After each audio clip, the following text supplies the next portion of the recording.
ராஜனுடைய இந்த தற்கொலை மிக அதிர்ச்சி கிடைக்கக்கூடிய ஒரு விஷயமா இருக்கு. ஏன்னா 85 வயசுல அவர் எல்லாருக்குமே சினிமா துறையில பல பிரச்சனைகளுக்கு அவர் அட்வைஸ் கொடுத்துருக்காரு. இது இது அவரு குதிச்சு தற்கொலை பண்ணிட்டாரா இல்ல கால் தடுக்கி ஏதாவது விழுந்துட்டாரான்னு தெரியல எனக்கு. ஏன்னா அவர் தற்கொலை பண்ணிக்க கூடிய அளவுக்கு அவருக்கு என்ன கஷ்டம் இருக்குன்னு எனக்கு தெரியல.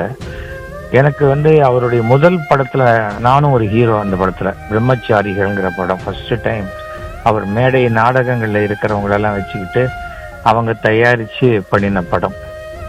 அந்த படம் ஐ திங்க் நானும் சுலோச்சனா எல்லாம் ஆக்ட் பண்ணோம்னு நினைக்கிறேன் அந்த படத்துல. ரொம்ப தைரியமான ஒரு பர்சன். சினிமால எந்த ஒரு திருட்டு விசிடிக்காக ரொம்ப போராடினவர் அவர். அதுக்கு எதிராக திருட்டு விசிடிக்காக அது மாண்புமிகு அப்போ தமிழக முதல்வர் ஜெயலலிதா அவர்களுக்கு பாராட்டு விழா நடந்த போது என்ன ஒரு 2 minutes உன் டிராமாவில் எனக்கு இடம் கொடு, நான் அதை பேசிடுறேன் அப்படின்னாரு.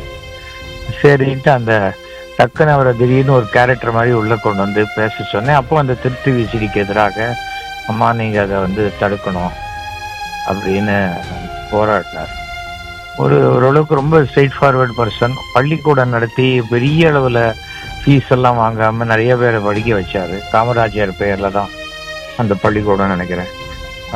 நான் நிறைய தடவை போயிருக்கேன் அந்த பள்ளிக்கூடத்துக்கு பசங்க கிட்ட பேசுறதுக்கெல்லாம். இது ரொம்ப அதிர்ச்சி அளிக்கக்கூடிய ஒரு விஷயமாக இருக்கிறது.